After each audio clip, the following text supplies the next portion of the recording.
Once again, I will come back to this episode of The Sopranos, Commandadori. Now, if you remember, Tony, Paulie, and Christopher come to Naples to hammer out a deal with their contacts in the Camorra to move stolen cars. Tony mentions at dinner that there is money to be made in the former Yugoslavia.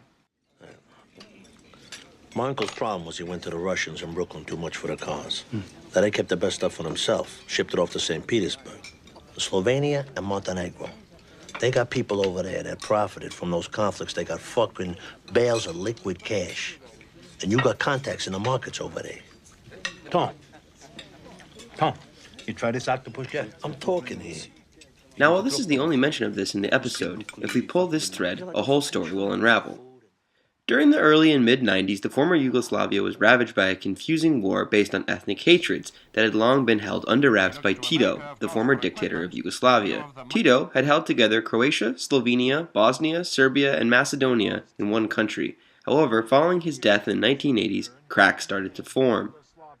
As the 80s moved to the 90s, things started to get really hairy. Slobodan Milosevic threw gas on the flames, republics started breaking off, and a bloody, and like I said, confusing war started.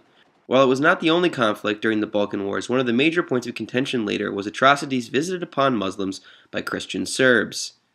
The hatred between the two had been festering since the 1300s when Serb armies fell at the hands of Muslim invaders. The battle took place in what is today known as Kosovo. To some Serbs, it was now time for revenge against the Muslim population that still remained obvious descendants of the invading Muslim armies. One such Serb war hero, I use that term very loosely, that came out of this time was Zeljko Raznatovic, better known as Arkan. Arkan's father had been a pilot and war hero during World War II fighting the Nazis.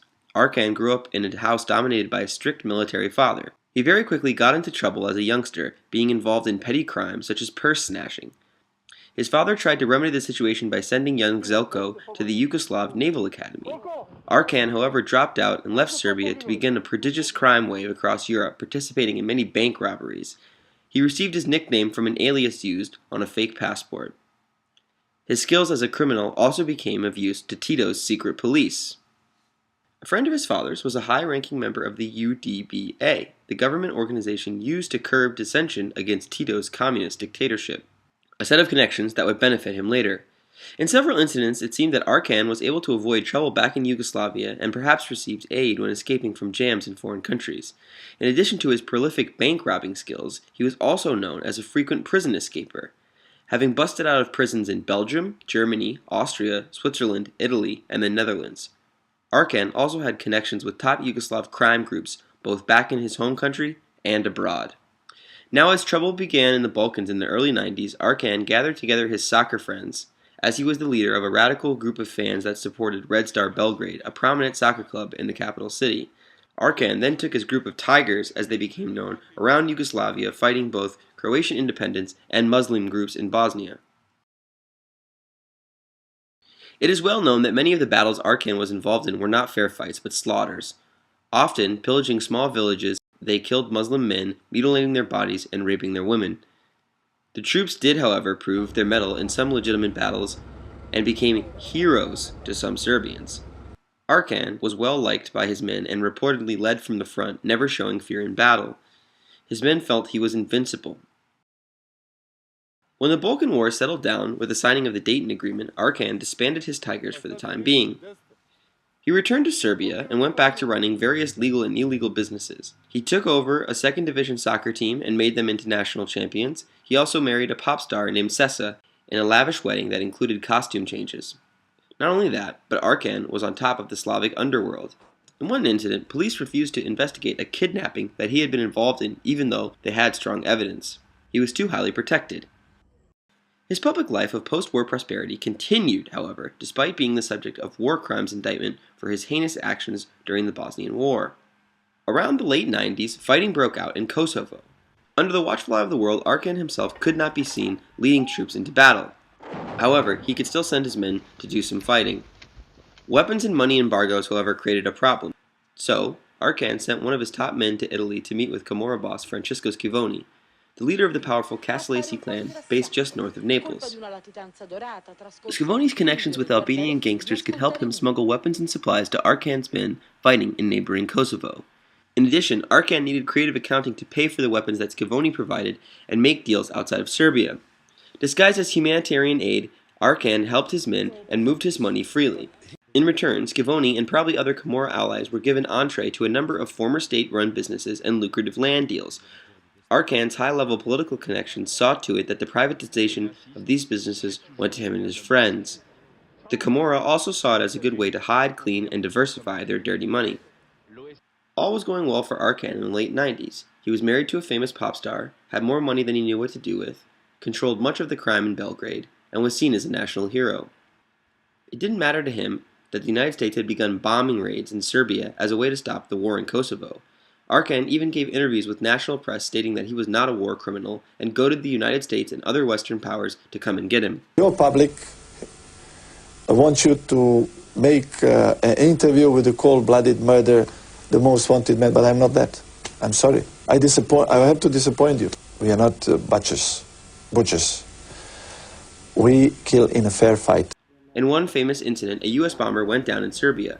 Arkan took a piece of the plane and brandished it in an interview, claiming it was his souvenir. Well, I have a piece of that plane. It's a rubber, you know. I can show you. It's only a rubber. That's a piece exactly from that plane. I keep that as a souvenir. You can see you see, I can break it. It's a rubber. This is a message to Bill Clinton. Don't quarrel with Serbs, ever. Well, I will tell you, it's a new world order proposed by the United States of America. They want all the countries to behave, to chew with chewing gum, to drink Coca-Cola, and to eat hamburgers. Well, I refuse to chew chewing gums, I refuse to drink Coca-Cola, and I refuse to eat hamburgers anymore. I loved that before this bombing, but after that I will not chew the chewing gums. It was also rumored that British Special Forces, the SAS, had been planning a raid in Belgrade to capture Arkan and bring him to The Hague to face trial. But at any moment, if the West Special Forces could race in the door and grab you, they would. I don't give a damn. I told you before, I really don't give a damn if the special force or not special force, what can you do? But you can't leave Serbia, can you? I can do whatever I like. Yeah, it's up to me. It's up to me. But if you leave this country, you're a dead man.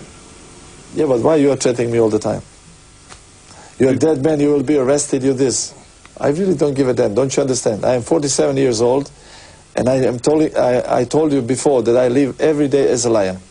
I'm not afraid, you know. During the war, I never went down on the ground. I was always standing on my legs, so the bullet could hit me if God said so. I'm not afraid of dying, and I'm not afraid of nothing. I'm a hero in this country. In this country, people love me, I love my people, I love my country. In the end, it wasn't his enemies from outside of the country that got to him, it was the ones from within. While having coffee in the lobby of the Intercontinental Hotel in Belgrade, he was shot in the back of the head, dying in his wife's arms on the way to the hospital. The rumor mill circulated a story that he had been killed by the leader of a rival crime group, but his assassin was an off-duty police officer. The likely theory is that facing a war crimes tribunal, he might crack and reveal the politicians that had supported his campaign of terror. Following his death, his current wife and ex-wife squabbled over the gaudy mansion he lived in with Sessa, his pop star princess wife. Eventually, Sessa won, as his first wife had signed away rights to the property. Still regarded as a hero to some, his legacy lives on. In an interesting turn of events, his 19-year-old daughter has become a sort of Kim Kardashian of Serbia, amassing 500,000 followers on Instagram displaying her lavish lifestyle, I'm sure paid for by Arkan's misdeeds. Bringing this full circle back to the conversation at the table between Tony and his Camorra pals, we can see that he was likely referring to connections between people like Arkan and Francesco Scavoni, who were able to take advantage of the lawlessness and political chaos caused by the Balkan conflicts of the 1990s. Mercedes ML series, very popular. In Eastern Europe, you can sell this car for 110, 120,000. My price to you, 90 grand. Hai detto 90.000. 90.000. It's manufactured in America. Sono due figli in troccia. What do you fucking say? Wait, Vito.